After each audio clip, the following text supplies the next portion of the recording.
Pak ya. Iya, oke. Baik. Selamat malam teman-teman. Ya, pada kesempatan ini saya akan coba update news ya tentang Vingo. Tentang Vingo ini kan banyak juga berita-berita yang baik yang menarik maupun juga yang tidak, yang cukup yang juga menyudutkan tentang Vingo. Nah, ini saya coba update. Oke, next slide. Pak Rusdi, tolong slide selanjutnya. Oke. Oh ya, baik. Oke. Ya. Nah, ini saya juga akan sekarang mungkin teman-teman juga ada yang bilangnya bahwa ada yang sering nanya kan, izinnya gimana nih Vingo di Indonesia? Kapan sih buka di Indonesia gitu ya? Nah, di sini Vingo ini sebenarnya juga izin tuh udah jelas ya bahwa itu sedang diproses ya. Kalau ditanya bagaimana prosesnya, nah itu juga kebijakan dari baik dari pemerintah maupun dari Vingo-nya sendiri juga masih dalam proses karena kondisi Vingo ini kondisi COVID ini juga mempersulit ya, sehingga untuk datang ke Indonesia pun sulit.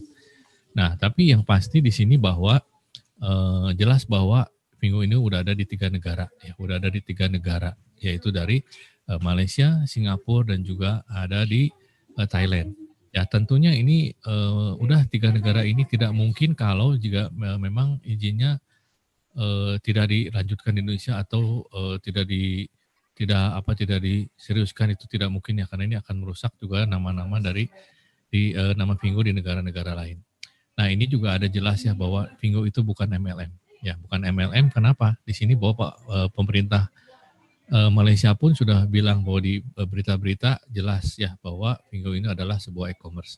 Dan berita-berita lama itu sebenarnya sudah expired ya. Yang sering dilihat mungkin teman-teman yang bulan Agustus segala macam, itu udah jauh banget. Sekarang udah ada yang update-nya lagi yang bulan Januari gitu ya. Bahkan bulan Januari pun dijelasnya bahwa Vingo ini akan mengambil suatu tindakan undang-undang atau hukum ya kepada pihak yang menyebar fitnah mengatakan Vingo itu MLM, piramid, scam dan lain sebagainya. Ya, jadi ini udah tindakan tegas sekali dan tentunya akan berlaku juga di Indonesia. Dan yang pasti juga bahwa di Malaysia aja itu Vingo ini menyasar 60% itu harus dari pedagang lokal, ya pedagang lokal.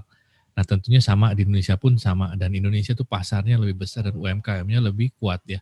Lebih produknya justru lebih menarik, dan juga dilihat bahwa sekarang teman-teman bisa lihat juga di Vingo di Malaysia udah ada produk-produk dari Jepang juga udah mulai masuk ya. Kemudian kosmetik yang branded juga udah mulai masuk. Oke, next slide berikutnya. Pak Rusdi silakan. Ya. Nah, ini ya jelas, ini juga ada hukum-hukumnya jelas ya, hukum-hukumnya jelas, kemudian juga bahkan dari menteri dari Malaysia pun ikut dalam peresmian Vingo ya. Kemudian juga di sini jelaskan lagi juga bahwa Vingo ini adalah e-commerce ya, sekali lagi adalah e-commerce. Jadi teman-teman kalau misalnya mendengar ada berita-berita atau di web yang memang menyudutkan dari Vingo ini, tenang aja, semuanya jelas ya. Vingo ini sebuah perusahaan adalah e-commerce ya, business to customer. Dan ini bukan perusahaan abal-abal atau perusahaan kaleng-kaleng ya tentunya. Dimana nggak mungkin kalau perusahaan yang kecil itu disupport oleh pendana yang cukup besar ya, ada yang namanya Cusin Capital. Nah, ini tidak asal memilih startup ya. Dan ini jelas bahwa Vingo ini satu-satunya di Asia Tenggara yang menggunakan sistem sosial e-commerce ya, di mana menggabungkan dari pengaruh-pengaruh dari sosial ya, dari sosial itu dari komunitas, dari sosial media, sehingga promosinya itu bisa meledak sekali seperti yang terjadi sekarang di Indonesia. Ya, nah itulah yang luar biasanya dari Vingo. Oke, berikutnya, next.